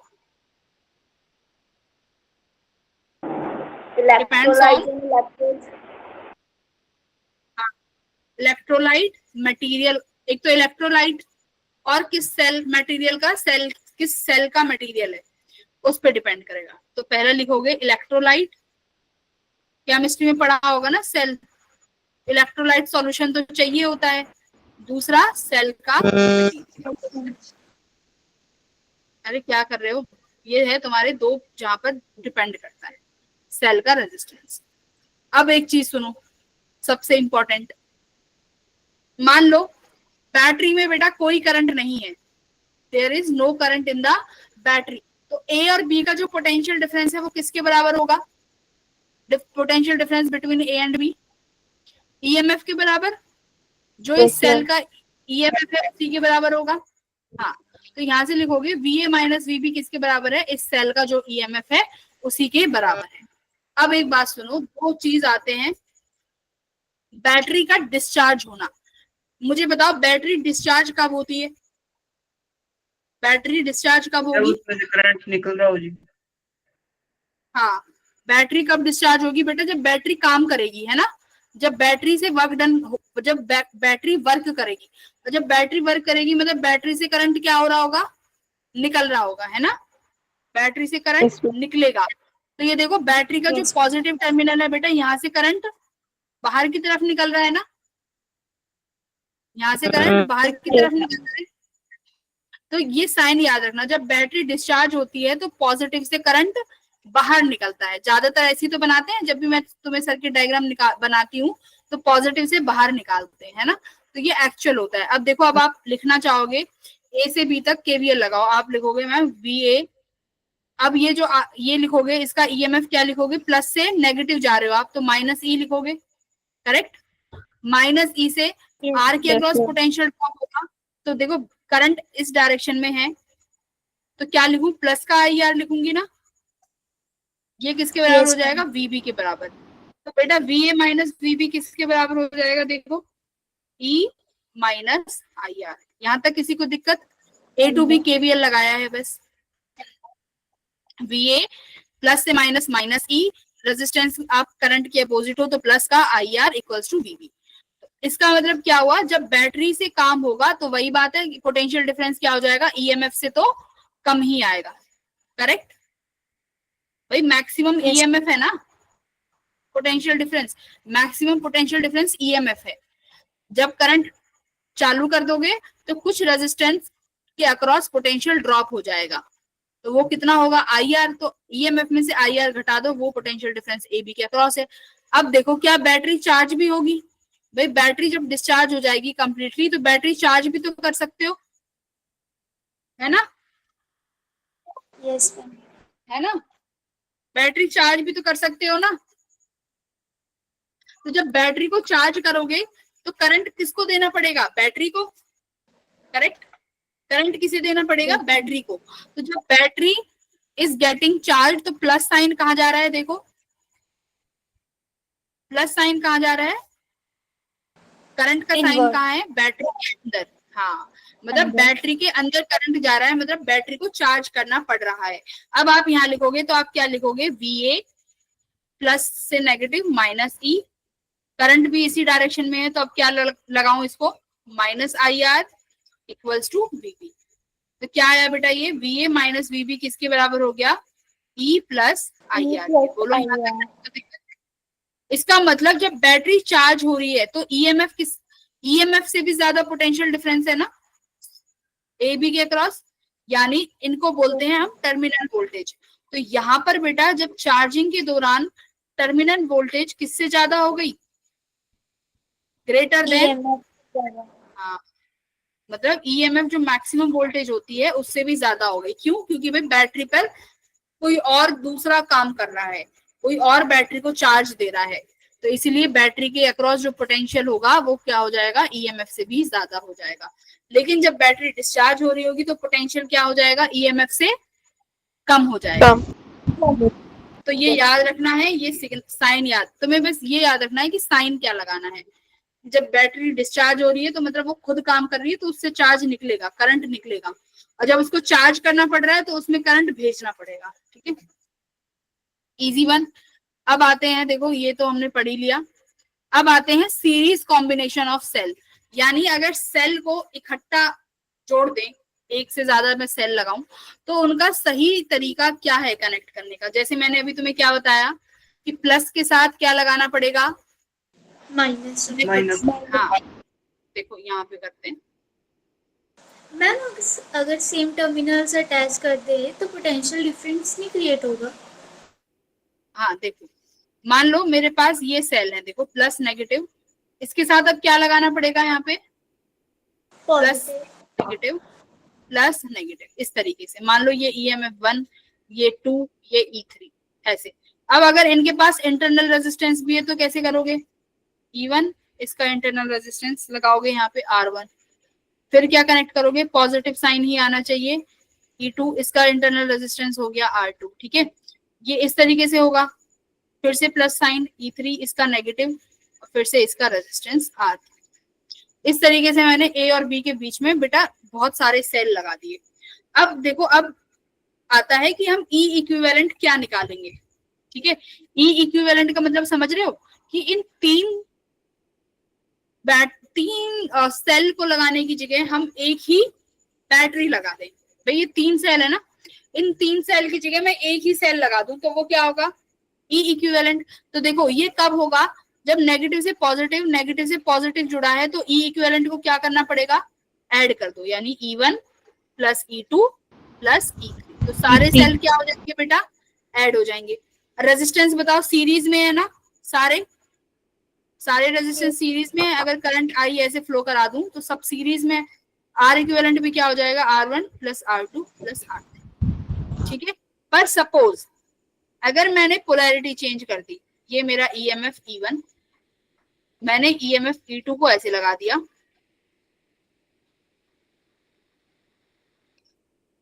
और E3 ऐसे है। अब बताओ अब कैसे, अब क्या होगा E इक्विवेलेंट, अब E इक्विवेलेंट क्या है, हाँ, अब क्या करोगे बेटा, देखो इसका टर्मिनल अलग है ना, ये गलत है ना, तो अब क्या करना पड़ेगा, इसको लिखोगे E1 minus E2 plus E3। बोलो समझ में आया। अगर टर्मिनल गलत हो गया तो उसका क्या करना पड़ेगा, माइनस लिखना पड़ेगा। बोलो क्लियर है। Yes ma'am. But R equivalent अभी भी क्या रहेगा, इसका मान लो सबके पास रेजिस्टेंस R1, इसका रेजिस्टेंस R2, इसका रेजिस्टेंस R3, बट रेजिस्टेंस अभी भी ऐड होगा, क्योंकि रेजिस्टेंस पोलैरिटी नहीं देखता, बैटरी देखती है पोलैरिटी। तो सही पोलैरिटी मैंने समझा दी है, एक का पॉजिटिव दूसरे के नेगेटिव से जुड़ना चाहिए। ओके, अगर नहीं जुड़ेगा तो उस साइन को क्या लेना पड़ेगा, नेगेटिव लेना पड़ेगा। आ गया मैम, अगर हम गलत पोलैरिटी से कनेक्ट करेंगे तो उसमें पोटेंशियल डिफरेंस क्रिएट होगा सेल के अंदर। कैसे, मतलब मैं समझी नहीं आपका क्वेश्चन, पोटेंशियल डिफरेंस जैसे नेगेटिव टर्मिनल से नेगेटिव टर्मिनल ये अटैच कर दिया मैम, हाँ। तो वो जो सर्किट होगा वो वर्क करेगा। वर्क करेगा। मान लो तुमने E1 जो है 10 वोल्ट का है, ठीक है। तुमने एक सेल लिया और उसको गलत जोड़ दिया और वो 2 वोल्ट का था, तो अब क्या होगा, वो जो 2 वोल्ट जो तुमने गलत लगाया है ना, वो उस 10 वोल्ट का 2 वोल्ट खा जाएगा। समझे कैसे माइनस हो जाएगा तो। करेगा? तो सही। जैसे अब ए बी, मान लो तुमने ये एक ही हमारे पास ईएमएफ है जो कि 10 वोल्ट की है, ठीक है, ए बी। अभी ये 10 वोल्ट का काम कर रही है। अब कोई एक महान मूर्ति आया, उसने क्या किया, एक और सेल लगा दिया कि मैं वोल्टेज बढ़ा दूंगा, बट उसको वो सेल कनेक्ट ही नहीं करने आते, उसने ऐसे कनेक्ट कर दिया कि ये 10 वोल्ट है और ये 2 वोल्ट है। उसने क्या किया, कुल उसने पोटेंशियल घटा दिया। अब जो ए बी का पोटेंशियल होगा वो कुल कितना हुआ, 8 वोल्ट का। मतलब कि तुमने जो गलत लगाया है ना, वो तुम्हारा 2 वोल्ट का पोटेंशियल खा गया, है ना। अगर मान लो ये 10 वोल्ट खुद, अगर मान लो ये ईएमएफ 1 जो यही 2 वोल्ट की हो जाए, अगर ये 2 वोल्ट का है और तो 2 और 2 मिलके क्या कर देगा, ये तो 0 वोल्ट बना देगा। हाँ, तो तब खत्म कर सकता है, ठीक है। अब देखो, मान लो मैंने ईएमएफ के एन सेल कनेक्ट कर दिए, समझो। जैसे कि यहाँ पे ए से लेके सबका ईएमएफ ई और अप टू एन सेल्स तक कनेक्ट कर दिए, तो ई इक्विवेलेंट क्या बनेगा बेटा, सीरीज में एन टाइम्स ऑफ ई बनेगा, ठीक है। समझ रहे हो, मैंने ई सेल लिया और ई सेल को एन टाइम्स कनेक्ट कर दिया, तो मैं तुमसे पूछो बेटा ई इक्विवेलेंट क्या होगा, तो तुम कहोगे ma'am E plus E plus E plus plus plus plus. अब मैम इसको एन टाइम्स तक लिख दो, तो वो क्या हो जाएगा, एन ई बन जाएगा ना। Yes, तो सीरीज में अगर एन टाइम्स तक जा रहा है तो ई इक्विवेलेंट क्या आ जाता है, एन ई। आर इक्विवेलेंट कितना हो जाएगा, वो भी तुम एन आर लिख सकते हो। मान लो सबके रेजिस्टेंस आर है, तो आर इक्विवेलेंट भी कितना हो जाएगा, सबको ऐड करोगे R plus R plus R plus, तो आर इक्विवेलेंट भी क्या हो जाएगा, एन आर, ठीक है। तो आई कैसे लिखोगे, करंट क्या होता है बेटा, ई इक्विवेलेंट अपॉन आर इक्विवेलेंट, ठीक है। अब ये हो गया सीरीज में। पैरेलल कॉम्बिनेशन में देखो, फॉर्मूला याद रखना है तुम्हें सिर्फ, ठीक है। पैरेलल में क्या होगा, पैरेलल में पोलैरिटी देख लो कैसे कनेक्ट होती है। पहले E1 E2 E3 तीन सेल लिए, इन सेल के पास सबका इंटरनल रेजिस्टेंस है R1 R2 और R3, ठीक है। अब देखो प्लस के नीचे प्लस ही कनेक्ट होगा, अगर ये प्लस है ना यहाँ, तो यहाँ पर भी प्लस लग रहा है, प्लस के नीचे प्लस, नेगेटिव के नीचे नेगेटिव। ये सही तरीका है पैरेलल में कनेक्शन का। दिस इज द सही तरीका। कैसे, यहाँ पर देख लो, अगर तुम लगाना चाहते हो मैम ये प्लस नेगेटिव, तो यहाँ भी बेटा फिर ऐसे ही चलनी चाहिए चेन, ठीक है। ये चेन ऐसे ही चलनी चाहिए। अगर कोई महान मूर्ति आता है फिर से और वो क्या करता है, यहाँ नेगेटिव लगा देता है, तो ये क्या है, ये रॉन्ग कनेक्शन है। तो यानी फिर तुम्हें कैसा साइन लेना पड़ेगा, इस वाले के लिए माइनस का साइन लगाना पड़ेगा जहां भी आप यूज करोगे, ठीक है। वो मैं भी सिखा देती हूँ कहाँ यूज करना है। ये समझ में आया कि सही तरीका क्या है पैरेलल में लगाने का। Yes ma'am. प्लस के नीचे प्लस, नेगेटिव के नीचे नेगेटिव, मतलब एक ही फॉलो होना चाहिए।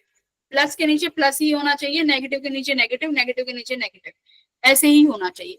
अब ये जरूरी नहीं है कि यहाँ पर नेगेटिव पहले आएगा, पहले तुम प्लस भी लगा सकते हो, ऐसा कोई दिक्कत नहीं है, पर वो फिर सारी चेन ऐसे ही चलनी चाहिए। समझ गए? चलो बहुत अच्छे। अब बात करते हैं कि यहाँ पर ई इक्विवेलेंट कैसे निकाला जाता है। ई इक्विवेलेंट कैसे निकाला जाता है, तो ई इक्विवेलेंट निकालने का फॉर्मूला देखो ये है, ठीक है। ये ई इक्विवेलेंट का फॉर्मूला है। क्या फॉर्मूला है, जो ईएमएफ E1 है, ये जैसे ये E1 ईएमएफ है, अपॉन में उसी का रेजिस्टेंस, ये E2 है, अपॉन में उसी का रेजिस्टेंस, E3 है, अपॉन में उसी का resistance, divided by 1/R1 plus 1/R2। अब ये मत पूछना कि ये कहां से आया, क्योंकि इसका डेरिवेशन तुम्हारे किसी काम का नहीं है, ठीक है। ये फॉर्मूला है, सब बच्चे याद करते हैं, तुम्हें भी याद करना पड़ेगा, इसका कोई अलग से तोड़ नहीं है। समझ गए? फॉर्मूला बहुत इजी है, E1/R1 plus E2/R2 plus E3/R3 और सो ऑन, ये चलता रहेगा। अपॉन में रेजिस्टेंस कैसे, पैरेलल में है तो 1/R1 plus 1/R2 plus 1/R3।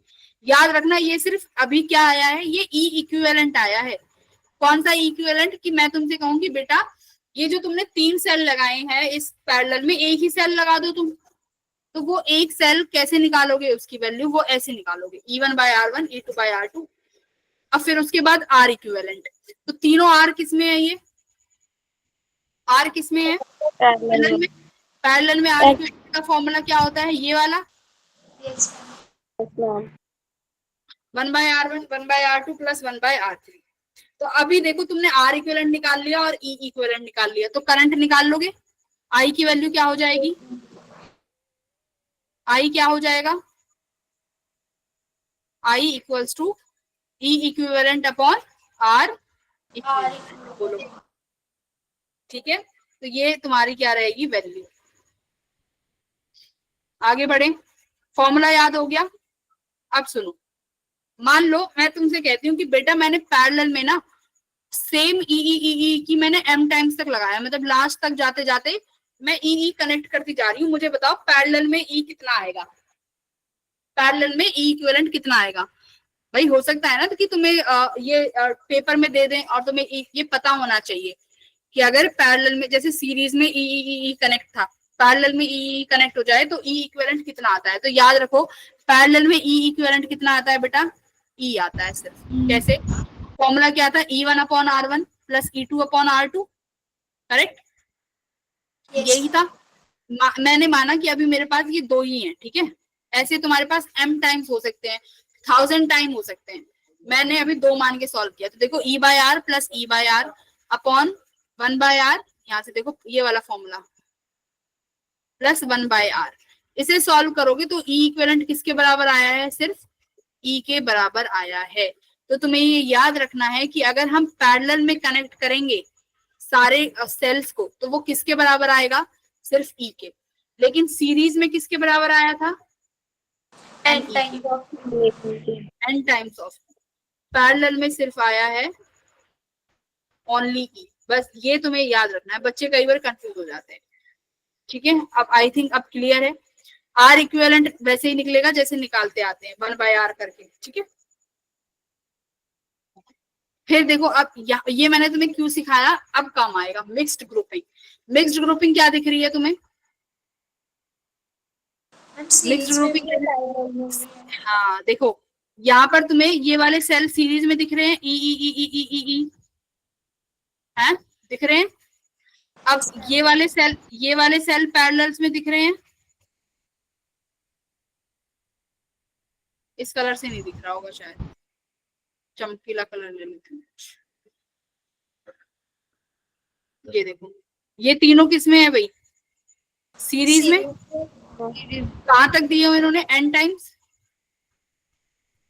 ये देखो ये सीरीज में है 1 2 और ये कहाँ दिया हुआ है n तक, दिख रहा है n, ये रहा, ये n टाइम्स तक है सीरीज में। पैरेलल में क्या दे दिया कि देखो अब पैरेलल में भी है, और कहाँ तक है पैरेलल में, m टाइम्स तक। अब तुमसे सवाल करा जाता है कि आपको हमें बताना है कि इस सर्किट में करंट कितना है, ठीक है। बाहर लोड रेजिस्टेंस कनेक्ट है R, इसको हम लोड रेजिस्टेंस बोलते हैं। बेटा अब मेरे को एक बात बताओ, ये जो सीरीज में ई है ये कितना बन जाएगा, सबके पास रेजिस्टेंस है, उनका रेजिस्टेंस कितना बन जाएगा, NR। तो क्या ये इक्विवेलेंट सर्किट आ जाएगा, देखो जरा यहाँ पे NE और R इक्विवेलेंट कितना है, NR। और ये NE कितने टाइम्स है बेटा पैरेलल में, m टाइम्स है। हाँ कोई नहीं, यहाँ तो 3 टाइम्स है, बट यहाँ देखो ओरिजिनल सर्किट में m टाइम्स दिया हुआ है।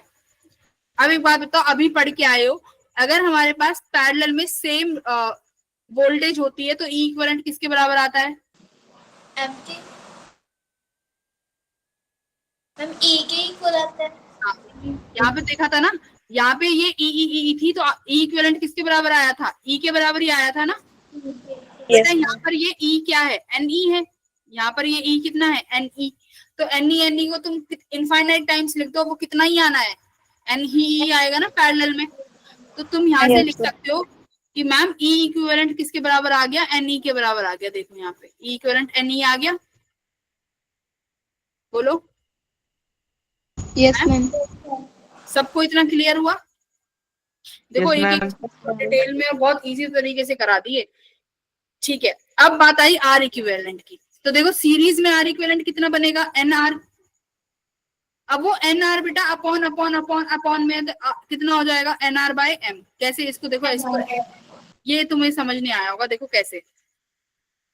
मेरे पास ये 2 ओम है, ये भी 2 ओम है, ये भी 2 ओम है बेटा पैरेलल में। तो इसका आर इक्विवेलेंट क्या हो जाएगा, सीधा सीधा तुम कहोगे मैम 2/3। 2/3। अब मैं तुमसे कहूँ बेटा मैं ये n टाइम्स लिखना चाहती हूँ, ये n टाइम्स जा रहा है, तो आर इक्विवेलेंट कितना हो जाएगा, 2/n। 2/n हो जाएगा। समझ रहे हो, सारे बच्चे समझ रहे हो कि नहीं समझ रहे? Yes ma'am. भाई पैरेलल में तो डिवाइड होता है ना, चीजें कम होती चली जाती हैं, तो 2/n हो गया। तो ऐसे ही देखो यहाँ पे है, यहाँ पे सीरीज में कितना है, ne हमने बना दिया। अब ये ne m टाइम्स जा रहा है, तो आर इक्विवेलेंट कितना हो जाएगा, nr बाय m। समझ में आया? nr सीरीज का है, पैरेलल में करने के लिए अपॉन में m लगाया। किसी को अगर यहाँ तक दिक्कत है कि मैम ये कैसे आया, तो एक बार बताओ। कहीं पर भी छोटी सी भी कंफ्यूजन है तो पूछ लो। है? Ma'am I is equal to ये वाला समझा दो जी। अरे आई पे तो अभी आई नहीं, अभी इतना बताओ। ए इक्विवेलेंट और आर इक्विवेलेंट आया, आई पर मत जाओ अभी। यस आई मैम, आ गया जी। आ गया जी। करंट Yes, क्या ma'am. होता है, करंट की वैल्यू क्या होती है, E equivalent upon R equivalent. E equivalent कितना निकाला है भैया आपने, एन ई। ठीक है, आर इक्विवेलेंट कितना निकाला है तुमने, एन आर अपॉन एम। अब देखो ये लोड रेजिस्टेंस M. भी है ना। अब मतलब तुमने अपना सर्किट देखो ऐसे बना दिया, ये हर क्वेश्चन में ऐसे ही बनेगा। तुमने अपना जो सर्किट है वो ऐसे बना दिया कि मैम हमारे पास एक तो बैटरी है, ये तो कलर दिख ही नहीं रहा, चटकीला कलर ही लेना कि मैम हमारे पास एक बैटरी है, कितनी, एन आर एन ई की। हमारे पास मैम यहाँ पर एक रेजिस्टेंस है, कितना, एन आर अपॉन एम। और बाहर एक लोड रेजिस्टेंस बैठा हुआ है, इस लोड रेजिस्टेंस का तो कुछ करा ही नहीं। ठीक है, तो अब आर इक्विवेलेंट में एन आर बाय एम जो भी वैल्यू आई है वो लोड रेजिस्टेंस के साथ किस में है, सीरीज में। तो यहाँ पर प्लस में क्या करोगे, इस लोड रेजिस्टेंस को भी प्लस कर दोगे, तो आई कितना आ जाएगा, इसको रीअरेंज करोगे तो देखो एन ई एम एलसीएम ले लोगे तो ये क्या बनेगा, एन आर प्लस बेटा एम यहाँ पे मल्टीप्लाई हो जाएगा, एम आर अपॉन का एम कहाँ चला जाएगा, ऊपर। ये तुम्हें कुछ याद नहीं, ये तुम्हें कुछ याद नहीं करना, तुम्हें बस याद क्या करना है, मुझे सर्किट को इजी बनाना है, सर्किट को छोटा सा छोटा बनाना है। कैसे बनाते चले जाओगे, मैंने तुम्हें सिखा दिया। देखो कि अगर सीरीज में हो एन ई, पैरेलल में हो तो वो एन ई ही रहेगा। आर इक्विवेलेंट निकालना आ गया, एन आर बाय एम। ये सर्किट बन गया, load resistance as it is बाहर बैठा रहेगा, ये सारा सर्किट इसके साथ सीरीज में लगेगा। बताओ, क्लियर? मैम ये Yes, लोड ma'am. रेजिस्टेंस क्या होता है? क्या कह रही हो? Ma'am load resistance external resistance है, मतलब जो बैटरी जहां लगानी है ना, जिसके पास, जैसे तुम्हारे घरों में ये लाइट पंखा वगैरह वगैरह। आ रही है, बैटरी से आ रही है ना, तो लोड रेजिस्टेंस कुछ भी हो सकता है, पंखा, phone charger, fridge, AC, anything. ठीक है, ये वो लोड रेजिस्टेंस है। क्लियर है? फिर आता है maximum power transfer. Maximum power transfer का मतलब है कि मुझे अपने लोड के पास मैक्सिमम पावर चाहिए। समझ गए? कि लोड है ना, जहां पर तुम्हें अपना कोई भी अप्लायंसेस लगाना है, अपना फ्रिज लगाना है, कूलर लगाना है, वहां पर तुम यही चाहते हो कि मैक्सिमम पावर मिले, चाहते हो ना? तो मैक्सिमम पावर की कंडीशन क्या है कि जो लोड तुम्हारा, जो ये इंटरनल रेजिस्टेंस है ना सेल का, ये भाई एन आर बाय एम क्या है, एक बात बताओ। एन आर बाय एम किसके रेजिस्टेंस है? सेल के ही तो रेजिस्टेंस है। हाँ, ये इंटरनल रेजिस्टेंस है। ये इंटरनल रेजिस्टेंस किसके बराबर हो जाए? लोड रेजिस्टेंस के बराबर हो जाए। समझ गए? ये जो लोड रेजिस्टेंस है ये किसके बराबर कर दो? इंटरनल रेजिस्टेंस के बराबर। और इंटरनल रेजिस्टेंस हमारा क्या है? N R by M. तो जब ये बराबर हो जाएंगे तो इसका मतलब तुम्हारे लोड पर कितनी पावर आ रही है? मैक्सिमम पावर मिल रही है। तो ये कंडीशन याद होनी चाहिए कि लोड रेजिस्टेंस जो है मैम इंटरनल रेजिस्टेंस के बराबर होगा। क्लियर? Very good. अब देखो एग्जांपल्स। एग्जांपल यहाँ पर अभी सॉल्व्ड हैं सारे। अच्छा, तो मेरे को ये हटाने पड़ेंगे इन योर नेक्स्ट क्लास। तो एग्जांपल हम अगली क्लास में कर लेते हैं, या फिर तुम्हारे Okay, PYQ। देखो थ्योरी इतनी थी, इजी थी ना? थ्योरी में कुछ था? थ्योरी इजी थी। इजी थी ना? लो, यस मैम। तब तुम कहती थ्योरी में कुछ नहीं होता। तुम यहाँ पर क्वेश्चन लगाओ, चलो PYQs लगाओ ना इस चैप्टर के। अब तुमने पढ़ ही लिया है तो PYQs लगाएंगे।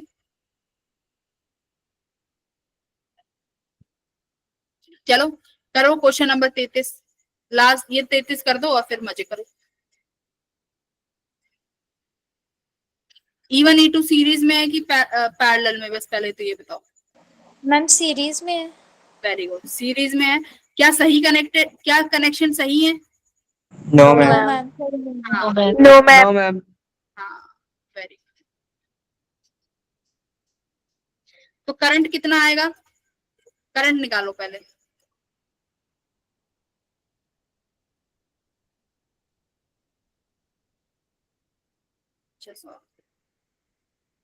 मेरे में पेन क्यों नहीं आ रहा भाई? लिखना है। अच्छा, मैंने यहाँ खोला हुआ है, ठीक है।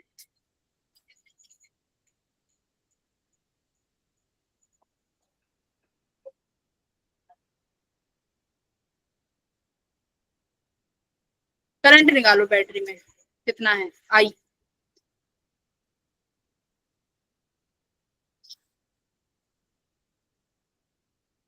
देख लो, तुम्हारा ये 2024 का क्वेश्चन है। तुम बस इतनी सी थ्योरी से ये PYQ सॉल्व कर लोगे। आई निकालना है। करंट क्या होता है? E equivalent upon R। Upon R equivalent. हाँ, तो E इक्विवेलेंट कितना बनेगा यहाँ से? E1 क्या प्लस करोगे कि?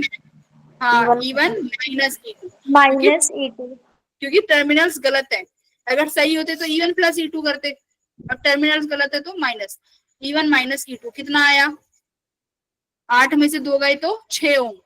6 6 वोल्ट, सॉरी वोल्ट, 6 बनेगा 6 वोल्ट। इन दोनों के इंटरनल रेजिस्टेंस भी है। कितना कितना? 2 और 4। चार। तो यानी 6 ओम हो गया। तो 6/6 करंट कितना आया? 1 One. एम्पियर। सवाल हो गया। करंट आ गया 1 एम्पियर। अब कह रहा है कि terminal potential difference of E2 के पास कितना पोटेंशियल डिफरेंस है वो निकालना है। यानी B से C का पोटेंशियल डिफरेंस चाहिए। कर लो, B से C का पोटेंशियल निकालो।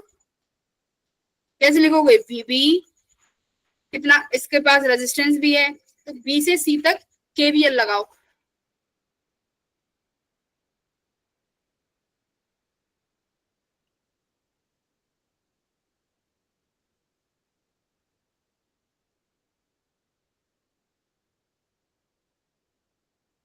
देखो यहाँ पे रेजिस्टेंस बना लो इनके। अब अच्छा बना लिए R1 और ये R2। B से C। तो देखो बेटा, इफेक्टिव कौन सी बैटरी है बताओ? E1 8 वोल्ट की है, E2 कितने की है? 2 वोल्ट की। तो मुझे बताओ इफेक्टिव वोल्टेज, इफेक्टिव वाली कौन सी बैटरी है तुम्हारी? Ma'am E1। भाई 8 वोल्ट वाली तो होगी ना, क्योंकि जो 6 वोल्ट आया है वो E2 इसका 2 वोल्ट खा के आया है, फिर भी ये 6 वोल्ट की बैटरी है। मतलब करंट तो इसी से निकालेंगे। मैं बेटा इसी से करंट निकाल रही हूँ, ठीक है? अपने, तुम कहीं से भी निकाल सकते हो, जहां से तुम्हारी मर्जी तुम वैसा कर लो। मैंने अपने अकॉर्डिंग करंट यहाँ से निकाला है, ठीक है? I1 जो भी आई करंट है, जो तुमने 1 एम्पियर बताया, ये करंट आई आएगा बेटा इस सी से। यहाँ जो रेजिस्टेंस है उसमें ऐसे आई जाएगा। अब B से C लिखना शुरू करो। मैम VB नेगेटिव से पॉजिटिव जा रहे हो तो कितना लिखोगे? Plus E2। करंट बताओ, तुम B से C जा रहे हो, करंट बेटा ऐसे आ रहा है तो क्या लिखोगे? अपोजिट डायरेक्शन में क्या लिखते हैं? प्लस लगाते हैं ना शायद। Positive. Yes plus I positive. R2 equals to potential of C। ठीक है? E2 कितना है भाई? 2 वोल्ट। करंट कितना आया? 1। रेजिस्टेंस कितना है? E2 4 equals to VC। तो VB माइनस VC कितना हो गया मेरा बेटा? 6। 6 वोल्ट। 6 हुआ क्या? मैम -6 हो गया, VB माइनस VC -6। वो तो ठीक है। टर्मिनल पोटेंशियल इसमें नेगेटिव तो नहीं लिखोगे ना, इसमें तो पॉजिटिव। एक बार दोबारा चेक करते हैं। हमने E2 से I करंट निकाला, करंट हमारा C से B की तरफ जाता हुआ, हम खुद B से C जाते हुए VB लिखा प्लस E2 लिखा। करंट की डायरेक्शन हमारी डायरेक्शन से अपोजिट है, तो हम लिखेंगे प्लस का IR2 है, ठीक है। We are moving, current opposite direction में है, प्लस IR2। I का 1 है, रेजिस्टेंस 4 है, ठीक है बेटा। 6 ही वोल्ट आ रहा है फिर, है 6 वोल्ट ही है। एक बार चेक भी कर लेते हैं 33 का आंसर।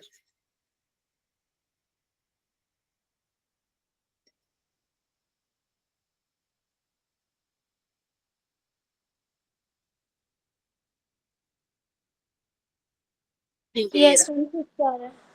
ठीक है, तो किसी भी पॉइंट का अगर तुम्हें पोटेंशियल डिफरेंस निकलवाया जाए तो समझ लेना अपने मन से करंट निकाल दो किसी भी डायरेक्शन में, और उन दो पॉइंट्स के बीच में केवीएल लगा दो। घबराना नहीं कि ये तो बीच में पता नहीं कैसे पूछ लिया, बीच के पॉइंट्स का कैसे निकालेंगे। निकाल लेंगे ना, हमने तो केवीएल सीख रखा है लगाना। करंट की डायरेक्शन अपनी मर्जी से ले लो, जरूरी नहीं है। कुछ बच्चे ऐसे होंगे कि वो चाहेंगे कि मैम हम तो करंट ऐसे निकालना चाहते हैं,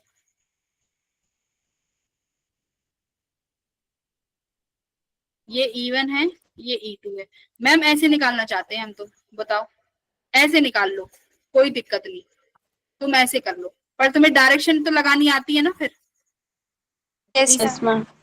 बस तो तुम्हें डायरेक्शन लगानी आनी चाहिए। अब तुमने करंट की डायरेक्शन ऐसे ले ली, ये 2 वोल्ट कितना है, ये 2 वोल्ट है, ये 4 ओम, तो लगा दो। अब भी देखो VB अब कितना हो जाएगा भाई, नेगेटिव से पॉजिटिव जा रहे हो, प्लस का 2, अब ये कितना हो जाएगा minus IR, yes ma'am. Minus का 4 इक्वल्स टू VC। -6 आएगा इधर। मैम बट ये तो गलत आ रहा है फिर। अरे रुक जाओ एक सेकंड, VB माइनस VC, हम B से C जाएंगे ना, और हमने करंट की डायरेक्शन ये वाली ली है, यहाँ से करंट इस तरीके से जा रहा है ना, और ऐसे एंटर करा दिया I 1 ओम है, ये नेगेटिव से पॉजिटिव गया, 2 वोल्ट आया। करंट के डायरेक्शन में घटेगा ना पोटेंशियल, तो माइनस ही लिखेंगे, राइट।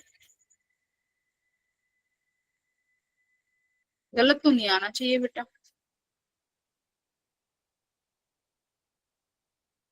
तो फिर तुम्हें देखो अगर गलत ही आ रहा है ना, एक बार देख लो। मैम गलती है। हमने I1 से करंट निकाल दिया ना नेगेटिव टर्मिनल से, तो फिर गलत हो गया, गलत आ रहा है ना, तो इसका मतलब तुम्हें ये भी ध्यान देना पड़ेगा कि करंट निकालना कहाँ से है। दैट मीन्स देखो हमने फर्स्ट क्वेश्चन बिल्कुल लॉजिकल, हमने पहला तरीका बिल्कुल लॉजिकली निकाला था कि भाई E1 इफेक्टिव है तो E1 से करंट निकलेगा, राइट। तो हमने E1 के पॉजिटिव से करंट निकाला तो आंसर सही आया। अब की बार मैंने E1 के नेगेटिव से करंट निकाल दिया, तो करंट इसके नेगेटिव से पॉजिटिव में जा रहा है। ठीक है भाई, फिर तो तुम्हें एकदम बेटा सही करना पड़ेगा। आई थिंक गलत आ रहा है, मुझे तो यही लग रहा है, पर आना नहीं चाहिए।